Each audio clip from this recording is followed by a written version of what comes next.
My grandmother bribed my girlfriend's parents to move across the country, erased her from my life, and called me unnatural for grieving. Yet when I confessed my love for Jade, she only smirked and said I'd thank her once I carried a baby. 2 years later, I found her weeping alone in the prison chapel bathroom. Oh my God, you guys are not going to believe this story. It's still hard for me to talk about even now, because it's a living nightmare that almost stole my entire life. But here's the thing. It taught me that freedom isn't just given. Sometimes you have to fight for it with every fiber of your being. Picture this. I'm 16, just a normal teenager, rifling through my parents' closet looking for my birth certificate. Instead, my hand brushed against something silky, tucked away in a dusty box. I pulled it out, and my heart absolutely stopped. It was a wedding dress my size, pristine white, and underneath it, a marriage license, filled out, for me, and my 34-year-old cousin Daniel, who couldn't even walk or speak. Let me back up a bit. Daniel. Before his construction accident when I was 12, he was the cool older cousin, the one who taught me guitar riffs and made me feel like the coolest kid in the world. But the accident left him paralyzed and unable to speak. His mind was still sharp, though. His eyes followed every conversation, and we stayed close even with his physical limitations. He was trapped in a broken body, and I just wanted to be there for him. What I didn't know was that my grandmother, a woman whose piety I'd always just accepted, had been watching our bond. She twisted it into something truly horrific, a plan that would ruin both our lives. The marriage license, it even had his signature, all shaky and clearly forced. My mom walked in as I stood there, papers trembling in my hands, a silk wedding dress draped over my arm. She looked at me, her eyes empty. "Grandma said you'd find those eventually," she said quietly. Daniel didn't want to sign it, but we convinced him it was for the best. My own mother, standing right there. That night at dinner, Grandma laid it all out. Stone-faced, radiating an icy calm that still makes my skin crawl. I was going to be homeschooled from now on, she declared, to focus on my wifely training. Daniel sat rigid in his wheelchair, staring at the wall, while Grandma chirped about how 2 years would prepare me properly. The thought of marrying my own cousin, a man I loved as family but who carried me on his shoulders when I was 5 and now couldn't even use the bathroom unassisted, it made me want to throw up. And I was supposed to share his bed? Have his babies? I wasn't even interested in men, let alone this man. The training started immediately. Every morning, Grandma forced me to bathe Daniel, dress him, feed him breakfast, all while she snapped photos and cooed about what a beautiful couple we made. Daniel just stared at the wall, dead behind the eyes. When I tried to refuse, she grabbed my wrist, her grip like iron. "Would you rather see Daniel in some horrible state facility, Sophie? Because that's where he'll go if you don't cooperate." The threat felt like a vice around my throat. I confided everything in my girlfriend, Jade. Everything. Begged her for help, told her she was the only person I wanted to be with, the only one who made me feel sane. 3 days later, her family vanished. Moved away. Her phone was disconnected. Social media gone. When I confronted Grandma, she just smiled chillingly. Unnatural influences have no place in a godly home. She'd bribed Jade's parents to get out of town, cutting me off from the only person who made me feel normal, who reminded me that wanting to kiss girls, not my paralyzed cousin, wasn't wrong. I tried telling my school counselor, but Grandma had already spun a tale, painting me as a devoted saint volunteering to marry Daniel. I went to the police, but she'd created a whole file documenting my supposed mental health struggles, an obsession with Daniel. Each failed attempt, each desperate plea for help, only made Grandma tighten her control. She moved Daniel's medical bed into my room, installed cameras, brought in a fertility specialist to examine me while Daniel had to watch. That night I heard him crying. Deep, hopeless sobs. The next day I just broke. I swallowed a bottle of pills. But Grandma found me. Had my stomach pumped privately.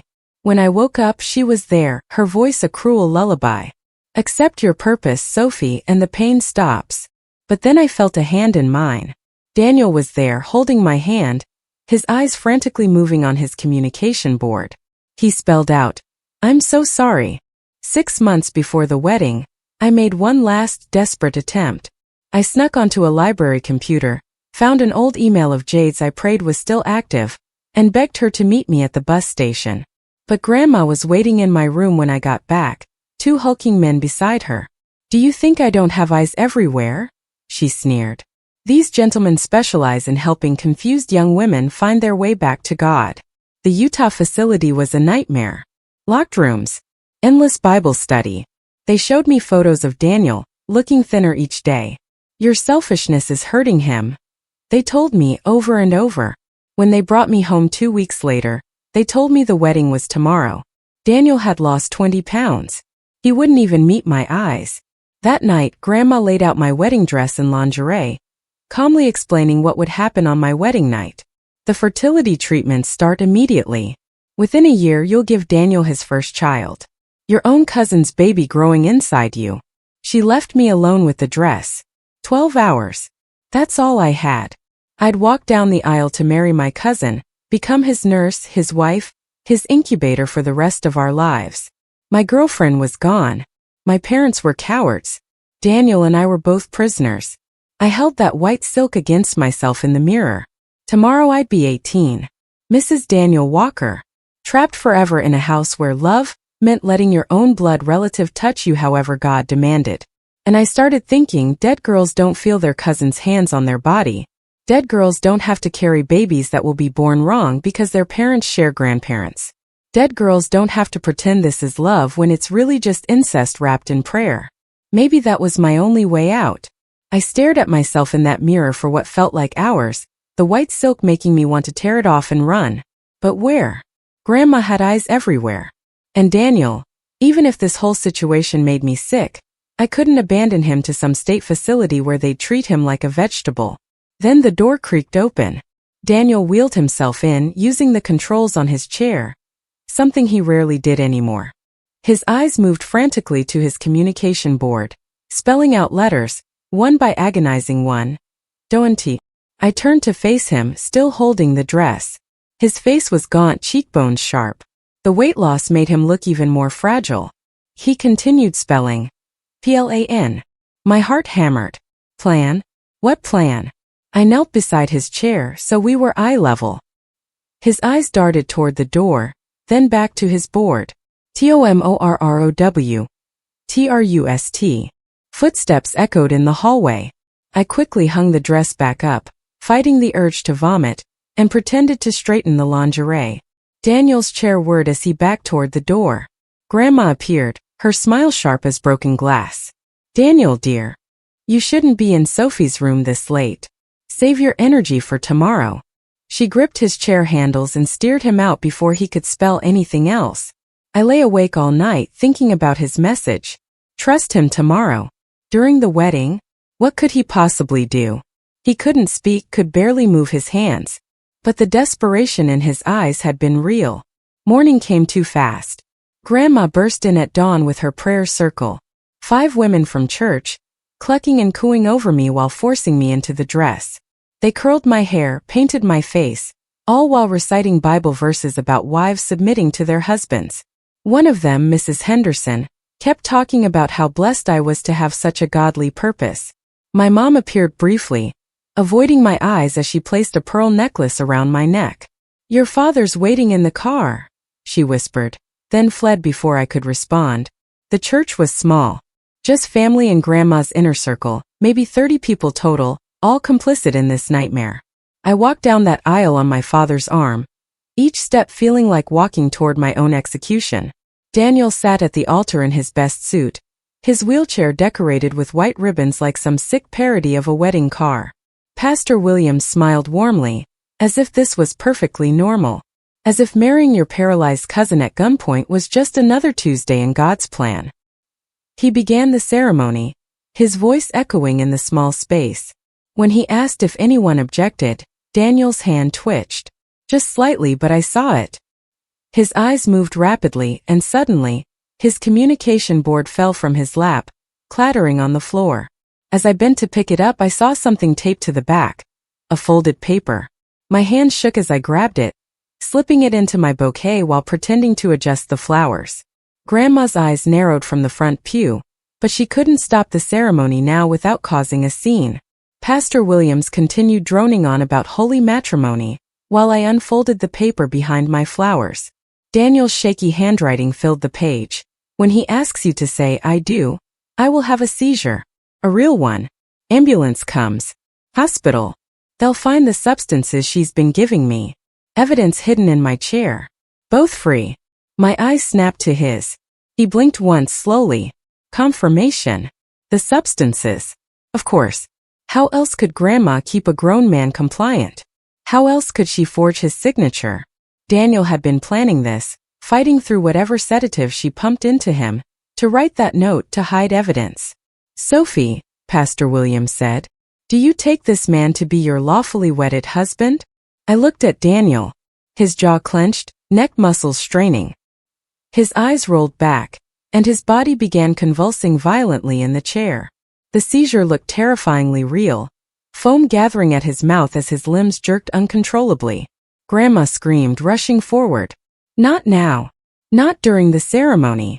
But others were already calling 911. Mrs. Henderson tried to hold Daniel's head still while my mom frantically fanned him with a hymn book.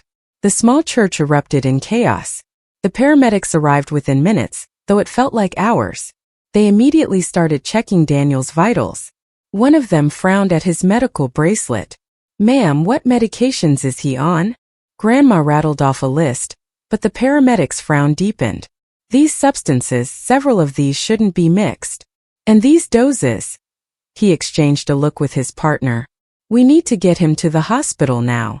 As they loaded Daniel onto a gurney, his hand fell open. A small USB drive tumbled out, rolling across the church floor. I dove for it, snatching it up before Grandma could see. I'm riding with him, I announced, still in my wedding dress. The ceremony. Grandma sputtered. We can finish when he's stable. He's my cousin, I said loudly, making sure everyone heard. My cousin needs medical attention. Several people shifted uncomfortably. Maybe they'd been able to ignore the incest when it was dressed up in white silk and Bible verses, but hearing it stated so plainly made it real. The hospital waiting room felt like freedom after months of captivity. I clutched the USB drive, wondering what evidence Daniel had managed to collect. A nurse approached after an hour, her face grave. Are you family? His cousin, I said firmly. Just his cousin. She nodded slowly. The doctors found some concerning things in his blood work. Multiple sedatives, some at dangerous levels. We've had to contact the authorities. Grandma arrived then, Pastor Williams at her side. This is all a misunderstanding, she began. But the nurse cut her off. Ma'am, we'll need to speak with whoever has been administering his medications. I stood up, still in my wedding dress but feeling stronger than I had in years. That would be my grandmother. She's been drugging him. And I have evidence. I held up the USB drive. The next few hours blurred. Police arrived. Social workers. Adult Protective Services. The USB drive contained audio recordings Daniel had somehow managed to make, documenting Grandma discussing the substances, the forced marriage, everything. He'd been fighting back the only way he could, gathering evidence while pretending to be completely helpless. They arrested Grandma right there in the hospital waiting room. She kept insisting this was God's plan, that she was saving us both. The officer, reading her rights, looked disgusted. Mom broke down crying, finally admitting she'd been terrified of Grandma for years.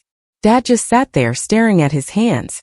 The rest of the family scattered like roaches when the lights came on. A social worker named Marcus sat with me, explaining my options. At 18 I was free to leave. They'd even found Jade's family, confirmed Grandma had paid them $50,000 to relocate. That money could be recovered. Charges could be filed. What about Daniel? I asked. He'll need significant medical supervision, while they wean him off the substances safely. After that, he'll be evaluated for appropriate care facilities or independent living support. Marcus paused. He's been asking for you. Would you like to see him?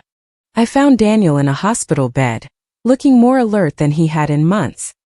His communication board was propped up beside him, and his eyes immediately went to work. YOU. I shook my head. You saved us both. He spelled slowly, deliberately. NOTYOUR. FAULT. The tears came then, months of fear and disgust and trapped helplessness pouring out. Daniel's hand moved slightly, and I took it gently. Not as his bride, not as his caretaker, but as his cousin. Just his cousin. I'm going to find Jade, I told him. And you're going to get real help. Real care. No more substances. No more forced signatures. His eyes crinkled slightly, as close to a smile as he could manage. G-O-L-I-V. I squeezed his hand once more, then walked out of that hospital room. Still wearing the wedding dress, I made my way to the exit. Tomorrow I'd figure out how to rebuild my life, how to find Jade, how to heal from this nightmare. But today, for the first time in 2 years, I was free. The automatic doors opened to reveal a world that suddenly seemed full of possibility. No more cameras in my room. No more forced baths. No more fertility specialists or Bible verses twisted into weapons.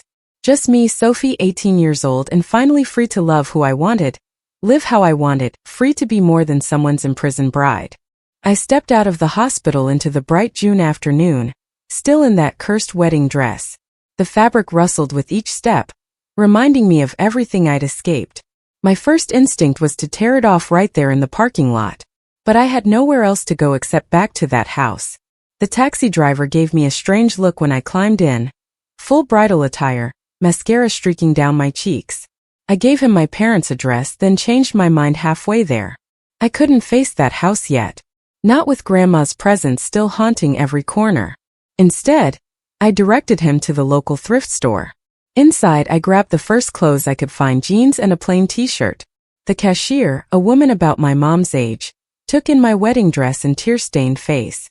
She rang up my items without asking questions, then quietly slipped a packet of tissues across the counter. Small kindnesses felt enormous after months of cruelty. I changed in their cramped bathroom, stuffing the wedding dress into the trash. The jeans were too big and the shirt had a coffee stain, but they felt like armor compared to that silk prison. I splashed cold water on my face, washing away the carefully applied makeup from this morning's preparation ritual. My phone had been confiscated months ago, so I used the store's phone to call the one number I'd memorized. My Aunt Steph. She lived 2 hours away and had stopped visiting after Grandma banned her for questioning the marriage arrangement. The phone rang 4 times before she answered. I explained everything in rushed, choked sentences, and she immediately offered to drive down and get me. While waiting, I sat on the curb outside watching normal people live normal lives. A couple walked by holding hands and I thought of Jade. Somewhere out there she was living without me, probably thinking I'd abandoned her. Aunt Steph's car pulled up 40 minutes later. She took one look at me and pulled me into a fierce hug. I broke down completely, sobbing into her shoulder while she rubbed my back. She didn't ask questions during the drive to her apartment, just let me cry myself empty. Her spare room became my sanctuary. That first night I barely slept, jumping at every sound, certain Grandma would somehow appear. But morning came without incident. Aunt Steph made pancakes and told me I could stay as long as I needed. She'd already called in sick to work to help me figure out next steps. We spent the day making lists. Things I needed, clothes, identification documents, a phone, things to figure out, school, money, finding Jade. Aunt Steph drove me back to the house while my parents were at work. I packed quickly, grabbing essentials while she stood guard. The cameras in my room were still recording, their red lights blinking like accusatory eyes. I found my birth certificate and social security card hidden in Mom's jewelry box. My laptop was gone, probably destroyed. But I grabbed my old phone from the junk drawer. It was dead, but maybe it could be charged. Every minute in that house felt like a year. Back at Aunt Steph's, I plugged in the phone and waited. When it finally powered on, I had dozens of missed messages from months ago. Most were from Jade, increasingly desperate, then nothing. Her last message simply read, "I'll wait for you." I tried calling her number, but it was disconnected. Her social media accounts were all deleted. I searched for her parents' business online and found they'd relocated to Oregon. No forwarding address, no contact information. Grandma had been thorough in erasing her from my life. The next few days blurred together. I enrolled in online classes to finish high school. Aunt Steph helped me open a bank account and get a part-time job at a local bookstore. I threw myself into creating a new life, but the trauma followed me everywhere. I'd panic when older women entered the bookstore. I couldn't stand the smell of the perfume Grandma wore. 2 weeks after the failed wedding, Mom showed up at Aunt Steph's door. She looked haggard, clutching her purse like a shield. Aunt Steph made her wait on the porch while she asked if I wanted to see her. I almost said no, but something in me needed to hear what she had to say. Mom sat across from me at Aunt Steph's kitchen table, unable to meet my eyes. She explained that Grandma had moved out, furious about the legal troubles. Dad was staying with his brother. The house feels empty, she said. Like all the life had been sucked out of it. She pulled out an envelope, sliding it across the table. Inside was $5,000 in cash. It's from your college fund, she whispered. Grandma doesn't know about it. I stared at the money, then at her. She'd stood by while Grandma tortured me, while they planned to marry me to my cousin. But here she was trying to help in her own broken way. I took the envelope without thanking her. She didn't deserve thanks, but I needed the money. After she left, I used some of the cash to hire a private investigator to find Jade. It felt like something from a movie, but I was desperate. The investigator, a middle-aged woman named Benj, took my case without judgment. She promised to be discreet. Meanwhile, I visited Daniel every few days at the hospital. The doctors were slowly weaning him off the cocktail of substances Grandma had been feeding him. His communication improved dramatically. During one visit, he spelled out a longer message, SHE, me, Darujes, FOR, WARS, MAD, ME, WORSE. The implications made me sick to my stomach. Grandma hadn't just drugged him for the marriage. She'd been keeping him dependent since his accident. Daniel's recovery might have been possible years ago if she hadn't interfered. He could have regained more function, maybe even some speech. She'd stolen that from him to keep him helpless. I shared this information with Marcus, who added it to the growing case against Grandma. He told me she was out on bail, staying with distant relatives. There was a restraining order preventing her from contacting Daniel or me, but paper hadn't stopped her before. 3 weeks into my new life, I was working at the bookstore when a familiar face walked in. Mrs. Henderson from Grandma's prayer circle. My hands shook as she approached the counter. She looked older somehow, deflated without Grandma's commanding presence beside her. She set a book on the counter, some self-help title about forgiveness. As I rang it up, she leaned forward. I'm sorry, she said quietly. We all knew it was wrong, but your grandmother, she had a way of making wrong seem right. I handed her the receipt without responding. She hesitated, then added, there are others who feel the same. Not everyone in that church agreed with her. After she left, I thought about her words. How many people had stood by, uncomfortable but silent, while Grandma orchestrated this nightmare? How many had chosen compliance over conscience? Benj called a month after I'd hired her. She'd found Jade's family in Portland. They were running a small restaurant trying to start over. Jade was working there, had deferred college for a year. Benj had managed to get Jade's new phone number. I stared at the digits she'd given me for hours before finding the courage to call.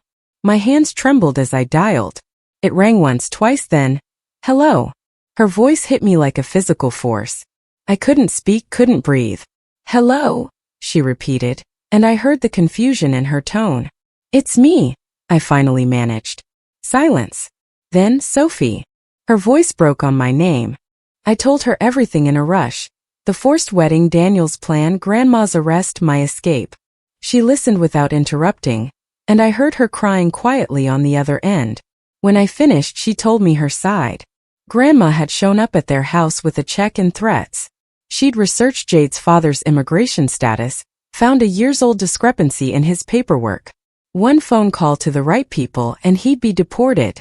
Take the money and leave or lose everything. I wanted to fight, Jade said. But my parents were terrified. We left that night. We talked for 3 hours, catching up on lost months, planning a reunion. She couldn't leave Portland yet. Her family needed her at the restaurant, but I could visit. Aunt Steph helped me book a bus ticket for the following weekend. The night before my trip, I visited Daniel one last time. He was in physical therapy now, slowly regaining strength. The therapist said he might walk again with enough work. His speech therapist was optimistic, too. The substances had suppressed his recovery, not destroyed it permanently. He spelled out, G-O-S-H-R, H-A-P-P-Y. I promised to visit when I got back. He managed a slight smile, the first real one I'd seen since his accident. It gave me hope that maybe we could both rebuild our lives. The bus ride to Portland took 12 hours. I spent them staring out the window, watching the landscape change, feeling the distance grow between me and everything Grandma had tried to force on me. Each mile felt like shedding another layer of trauma. Jade met me at the bus station. She looked different. Her hair was shorter and she'd lost weight, but when she smiled, she was still my Jade. We hugged for so long that other passengers had to walk around us. She smelled the same, like vanilla and something uniquely her. Her family's restaurant was small but busy. Her parents greeted me cautiously, unsure how to act around the girl whose family had driven them from their home. But Jade's mom eventually hugged me, whispering that she was sorry for leaving me behind. That weekend was bittersweet. Being with Jade felt like coming home, but we both carried scars from our separation.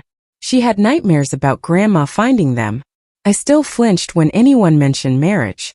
We were the same people, but trauma had changed us both. On my last night, Jade's father pulled me aside. He handed me an envelope. Inside was a check for $30,000. Your grandmother's money, he said. We don't want it. I tried to refuse, but he insisted. Use it to build your life.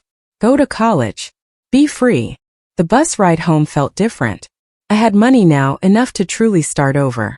I had Jade back in my life, even if distance separated us. Daniel was recovering. Grandma was facing justice. The pieces were falling into place, but I should have known Grandma wouldn't give up easily. I'd been back at Aunt Steph's for 3 days when the first sign appeared. A note slipped under the apartment door. God's plan cannot be thwarted. No signature, but I recognized the handwriting from years of birthday cards. Aunt Steph wanted to call the police, but what could they do? It was just a note.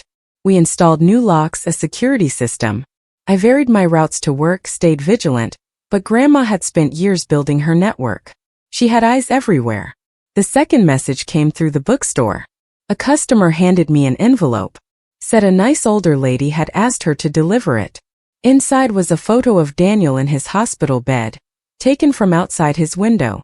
On the back, in that chillingly familiar script, he still needs you. This time we did call the police. They increased patrols around the hospital, but Grandma was too smart to get caught directly violating the restraining order. She worked through intermediaries, people still loyal to her twisted vision. Marcus called with updates on the legal case. Grandma's lawyer was arguing religious freedom, claiming she'd been trying to provide for Daniel's care through traditional marriage. Some of the charges might not stick. She could get probation instead of jail time. The thought of Grandma free made my skin crawl. I started having nightmares again, waking up convinced she was in the room.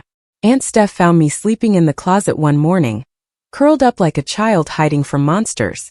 I threw myself into work and online classes, trying to outrun the fear.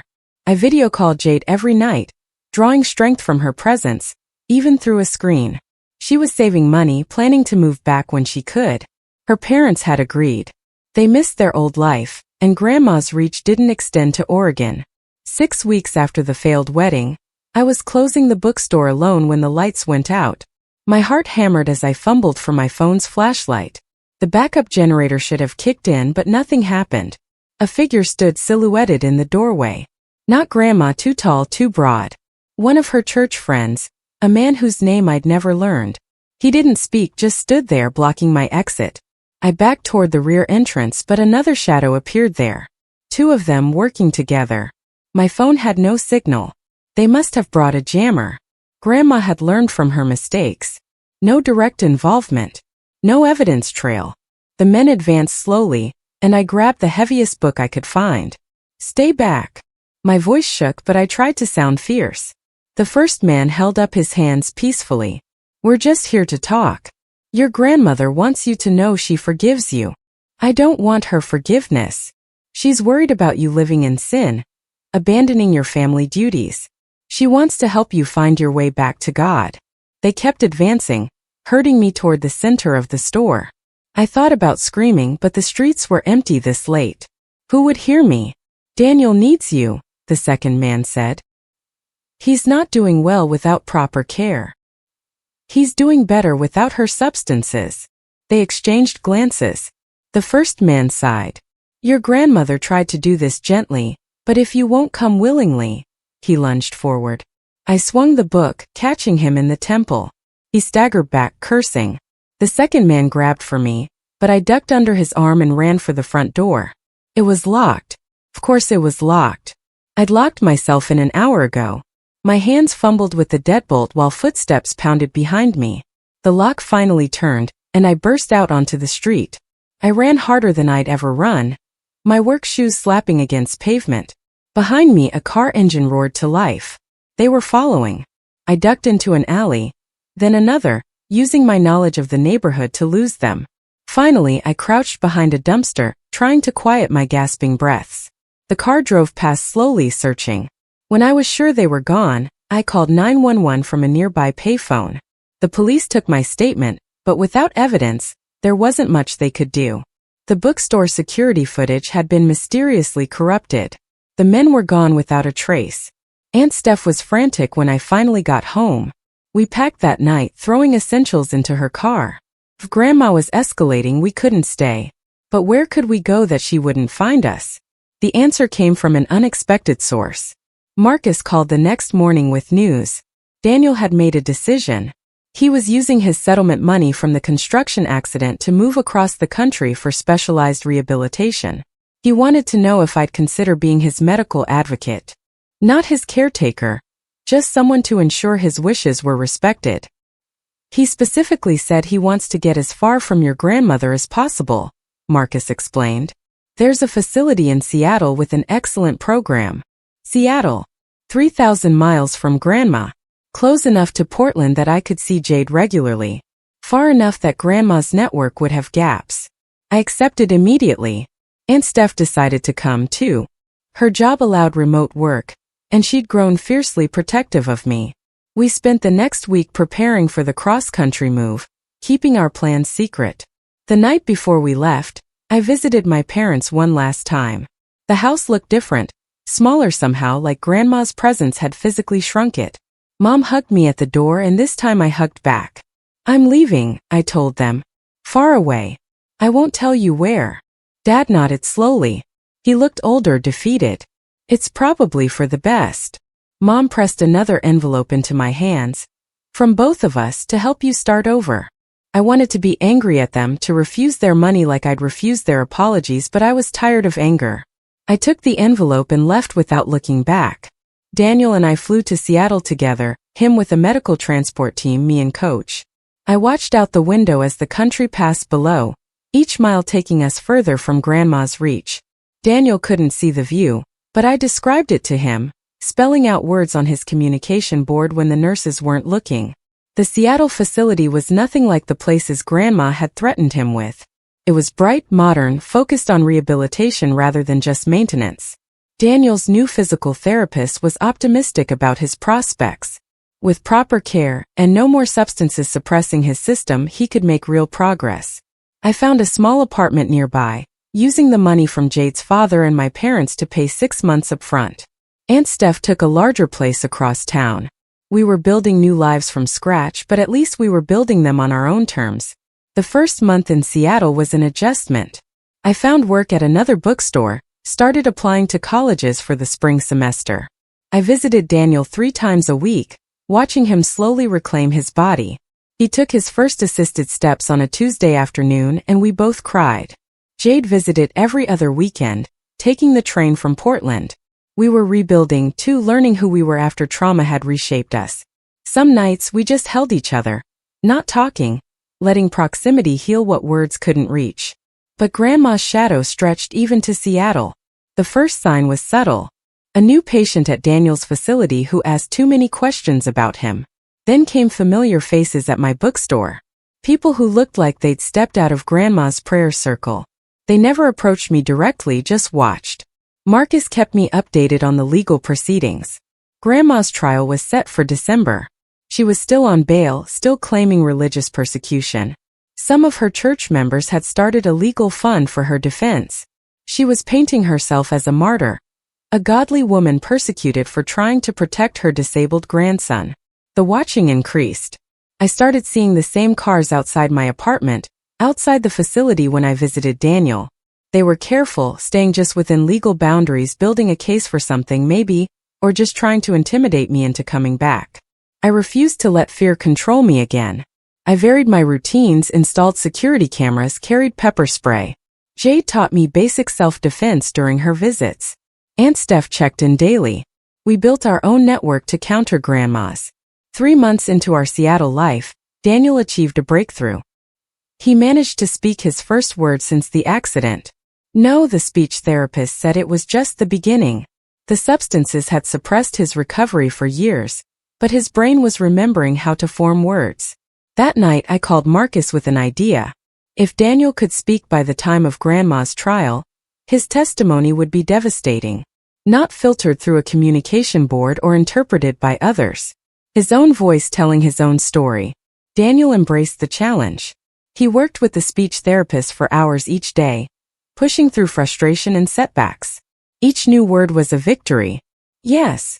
Stop. Help. Simple words that meant everything.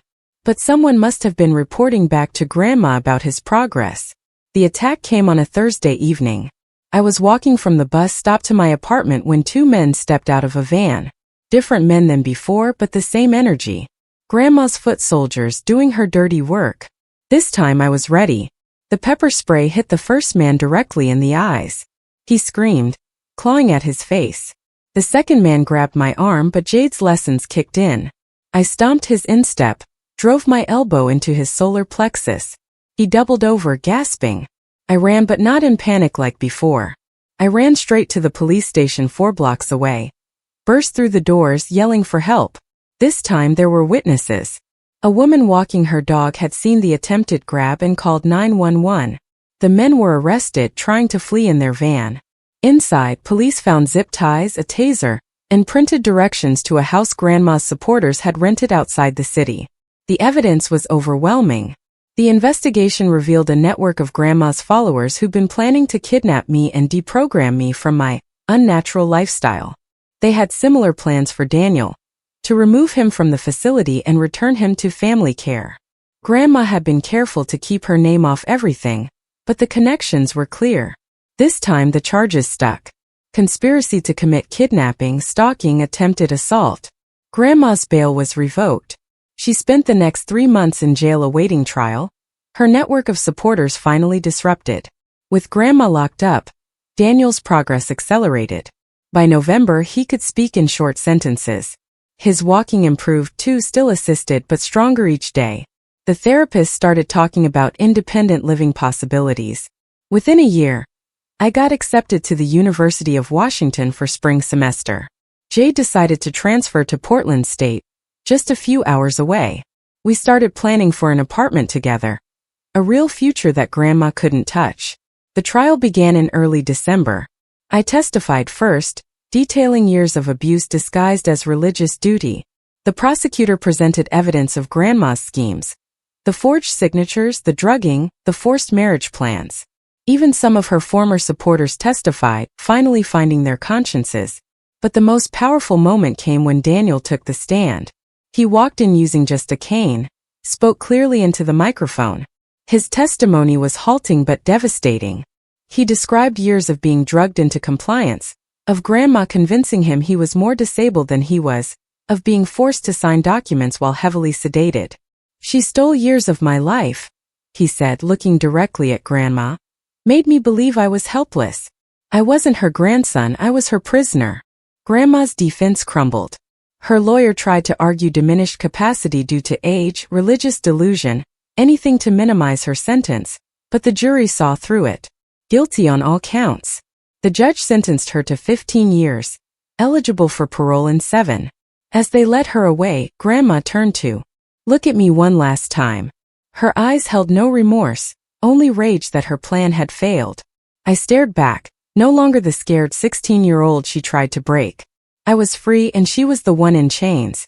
After the trial, life settled into something approaching normal.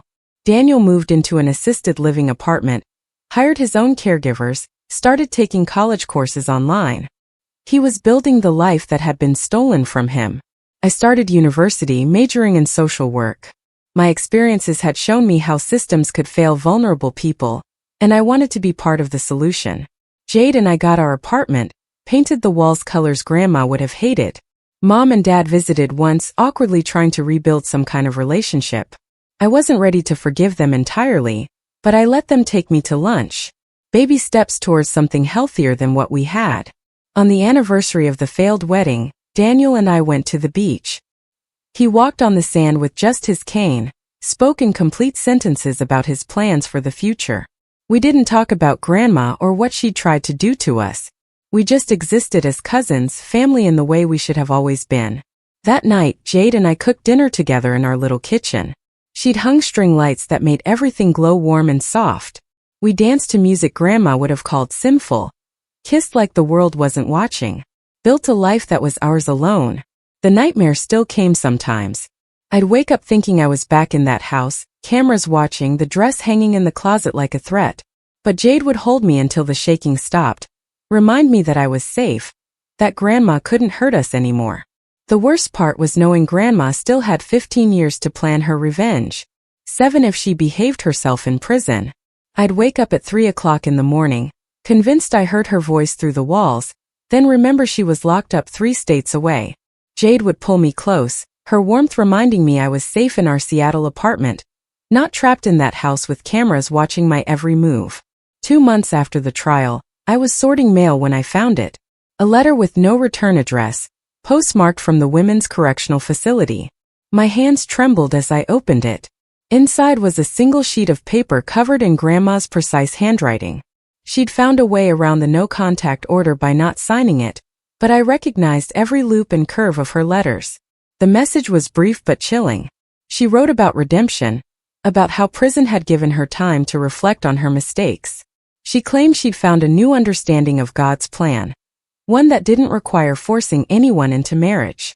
She wanted to make amends, to help Daniel and me heal from what she called a misunderstanding. At the bottom, she'd written the visiting hours for the prison. I showed the letter to Jade that evening. She read it twice, her face growing darker with each word. We both knew Grandma hadn't changed. This was another manipulation, another attempt to regain control.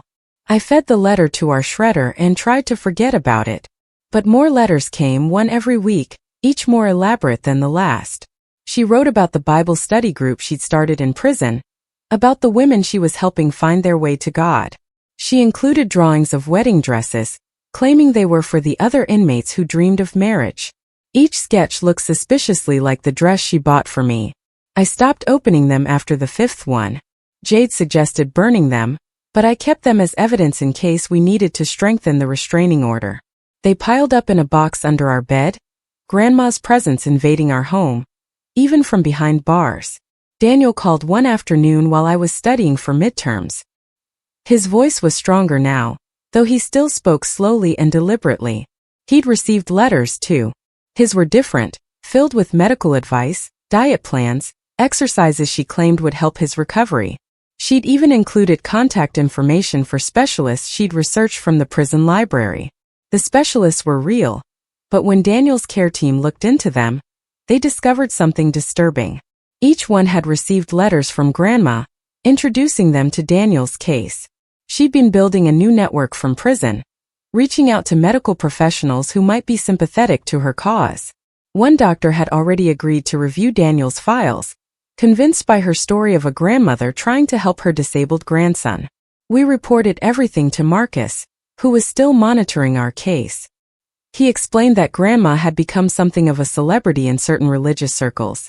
Some people saw her as a martyr, persecuted for trying to preserve traditional values. She was receiving donations for her commissary account, letters of support from strangers who believed her version of events. The realization that she was building power even from prison made my skin crawl.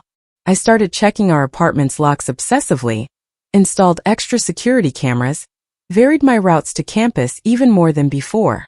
Jade found me one night arranging furniture to block the windows, convinced someone was watching us. 3 months into Grandma's sentence, her first parole hearing was scheduled. It was too early for release, but she could petition for transfer to a minimum security facility. The thought of her having more freedom, even within prison walls, terrified me. Daniel and I both submitted victim impact statements, but we couldn't attend in person. The risk of seeing her again was too great. She was denied the transfer, but the guard who delivered the news mentioned she'd taken it well. Too well. She'd smiled and thanked the board for their time. Said she understood she needed to prove herself further. The guard said she'd seemed almost pleased by the denial, like it was part of some larger plan. A week later, I was leaving my social work internship when I noticed her. A woman about mom's age standing across the street with a camera. She wasn't trying to hide, just standing there openly photographing me. When I started walking toward her, she didn't run. She waited until I was close enough to see her face clearly, then handed me a business card. The card identified her as a documentary filmmaker working on a project about families torn apart by religious extremism. She wanted to interview me about my experience, to share my story with the world. She promised complete anonymity, said my story could help other girls trapped in similar situations. She'd already interviewed several of Grandma's supporters who painted her as a hero. I tore up the card in front of her and walked away, but she followed.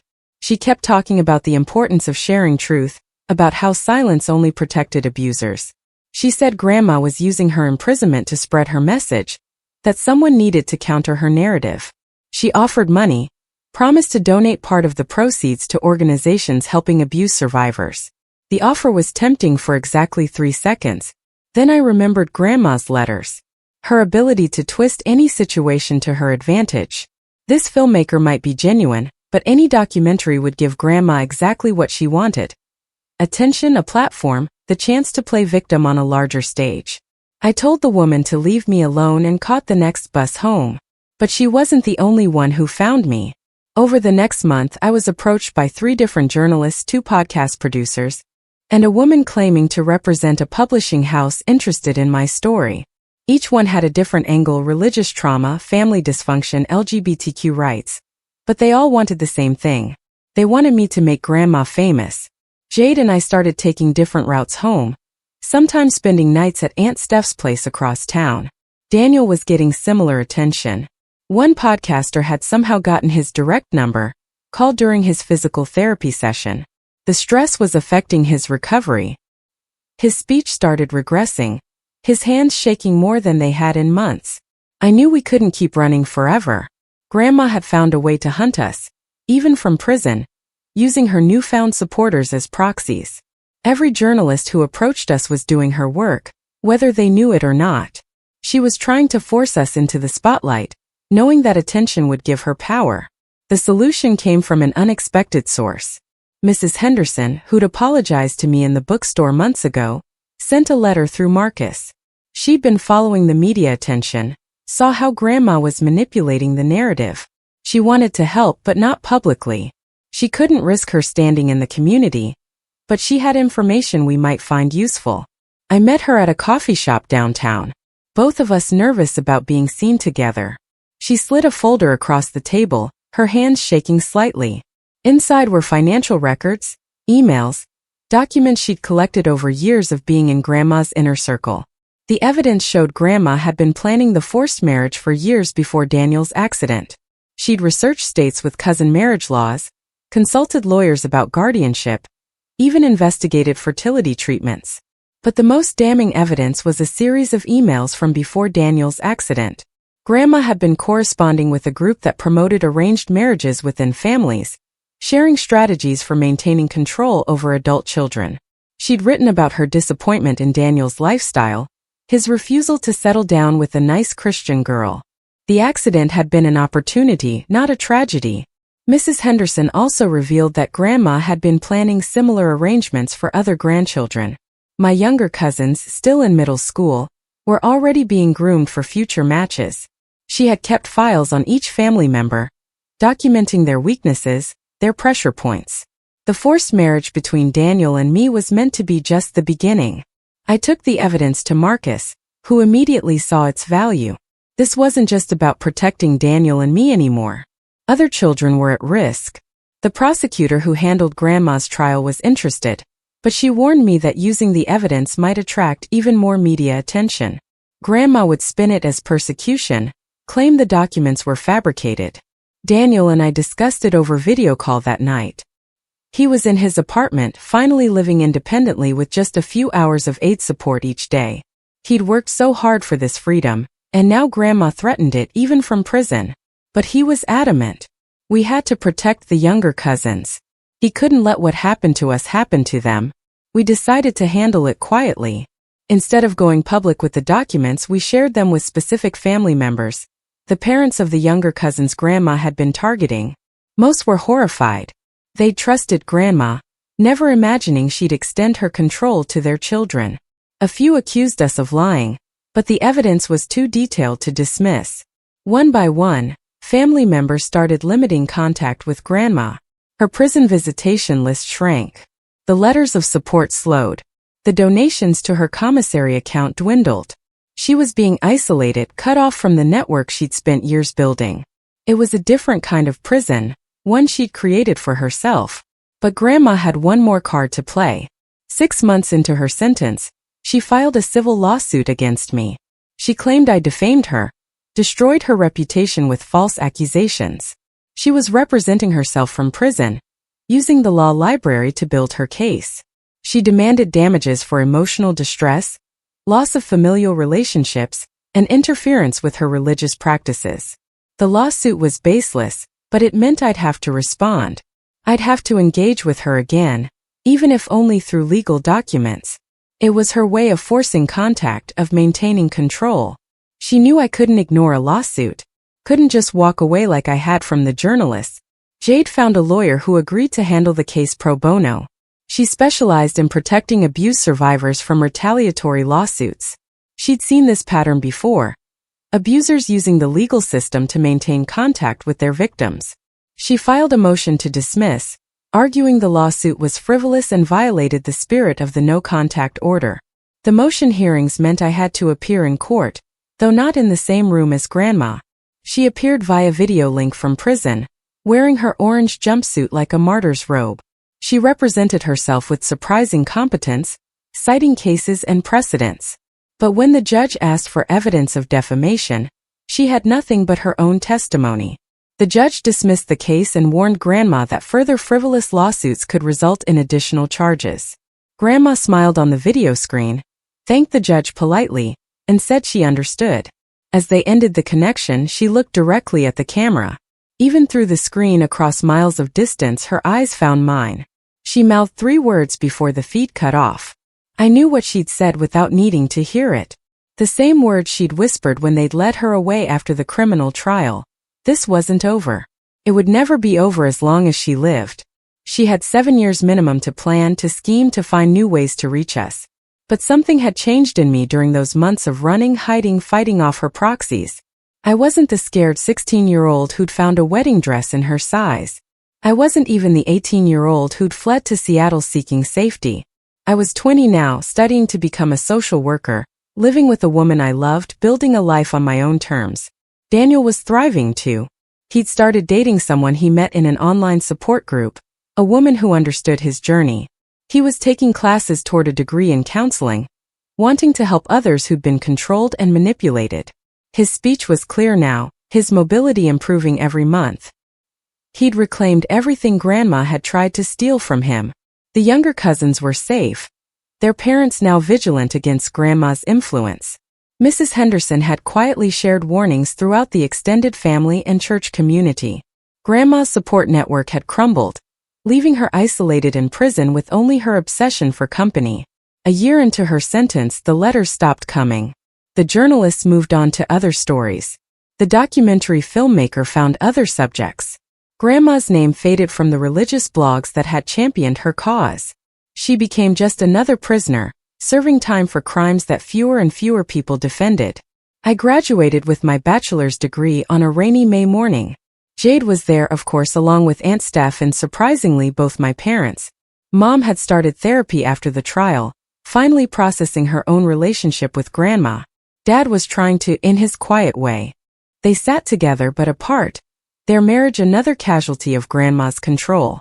Daniel walked across the stage at his own graduation ceremony 2 weeks later, using just a decorative cane he'd chosen himself. He'd invited me to watch him receive his associate degree, the first step toward his counseling license. His girlfriend sat beside me, both of us cheering when his name was called. He'd chosen to keep the Walker name, reclaiming it from the horror Grandma had tried to attach to it. That summer, Jade and I moved to a larger apartment closer to my new job at a family services agency. I'd be working with families in crisis, helping protect children from exactly the kind of abuse Daniel and I had suffered. My supervisor warned me about burnout, about the emotional toll of seeing my own trauma reflected in case after case. But I was ready. I'd survived Grandma. I could survive this too. The work was hard but meaningful. Every safety plan I helped create, every child I helped protect, felt like a small victory against people like Grandma. I couldn't save my younger self. Couldn't go back and find that wedding dress before it was hidden in the closet. But I could make sure other 16-year-olds had someone to turn to when their families betrayed them. Daniel started his counseling internship at a center for people with disabilities. He specialized in trauma resulting from caregiver abuse, using his own experience to connect with clients who'd been controlled by those supposed to protect them. We met for coffee once a month, comparing notes on our work, supporting each other through the difficult cases. 5 years into Grandma's sentence, I received notice of another parole hearing. This time she had a real chance at early release. Good behavior, completed programs, letters of recommendation from prison staff who'd been charmed by her transformation. The parole board would need to hear from victims again. Daniel and I submitted new statements detailing not just the original crimes, but the ongoing harassment from prison. We included evidence of the lawsuit, the letters, the network she tried to build from behind bars. We asked the board to consider not just her behavior in prison, but the likelihood that she'd resume her campaign of control if released. The hearing was scheduled for a Tuesday morning. I took the day off work, couldn't focus on anything except the phone, waiting for Marcus to call with the board's decision. Jade stayed home too, holding my hand as we watched the clock tick toward noon. The call came at 12:47. Parole denied. The board had determined that Grandma still posed a risk to her victims. She'd have to serve at least 2 more years before her next hearing. 2 more years of safety, of freedom, of building our lives without her shadow looming over us. That night, Jade and I celebrated quietly. We cooked dinner together in our kitchen, danced to music in our living room, made plans for our future. We talked about marriage, a real marriage based on love and choice, not manipulation and control. We discussed children, whether we wanted them, how we'd protect them from people like Grandma. Daniel called the next morning. He'd received a letter from one of our younger cousins, now in college herself. She thanked him for protecting her, for ensuring she never had to experience what we'd endured. She was studying pre-law, planning to become a prosecutor. She wanted to put people like Grandma away, to protect families from predators who hid behind religion and tradition. The cycle was breaking. Grandma had tried to create a legacy of control, passing her twisted values down through generations. Instead, she'd created a family of survivors, each of us determined to prevent others from suffering as we had. Her legacy would be the strength we'd found in fighting her, the lives we built in defiance of her plans. On the 7th anniversary of finding that wedding dress, I stood in front of a classroom full of social work students. I was a guest lecturer, sharing my experience to help them understand the complexity of family abuse. I didn't name Grandma, didn't give details that might identify her, but I told them about the wedding dress, about the cousin who couldn't speak for himself, about the family that chose compliance over protection. I told them about the escape, the recovery, the ongoing work of healing. I explained how abusers could maintain control even from prison, how victims needed support long after the immediate danger passed. I watched their faces change as they understood that the monsters in their textbooks were real people, living in real families, destroying real lives. After the lecture, a young woman approached me. She waited until the other students had left, then asked if we could talk privately. In my office, she told me about her own grandmother, about plans being made for her future, about a cousin who'd had an accident. The pattern was so familiar, it made my chest tight. I gave her resources, connected her with services, helped her make a safety plan. I watched her leave with the same mixture of fear and determination I'd felt at her age. But she had something I hadn't. Someone who believed her, someone who'd survived the same nightmare and could show her the way out. That evening, I came home to find Jade arranging flowers on our dining table. She'd bought them from the farmer's market, bright sunflowers that filled our apartment with color. We'd built a life full of small joys, everyday freedoms that felt miraculous after what we'd survived. Every choice we made for ourselves was a victory over Grandma's legacy of control. Daniel texted while we were eating dinner. He'd gotten engaged to his girlfriend, wanted us to be part of the wedding party. A real wedding built on love and choice and mutual respect. Everything his wedding to me would never have been. I texted back my congratulations, genuinely happy for the life he'd built from the ruins of Grandma's plans. As I lay in bed that night, Jade sleeping peacefully beside me, I thought about the girl I'd been at 16. The girl who'd found a wedding dress and thought death was her only escape. She'd been wrong. There had been another way out. Harder and longer, but ultimately more satisfying. I'd not only survived, I'd built a life that honored everything Grandma had tried to destroy. The nightmares still came sometimes, but less frequently. The wedding dress no longer haunted my dreams. When I woke in the dark, I didn't hear Grandma's voice or feel her presence. I heard Jade's breathing, felt the solid walls of our apartment, saw the life we'd chosen reflected in every corner of our home. Grandma had 2 more years before her next parole hearing.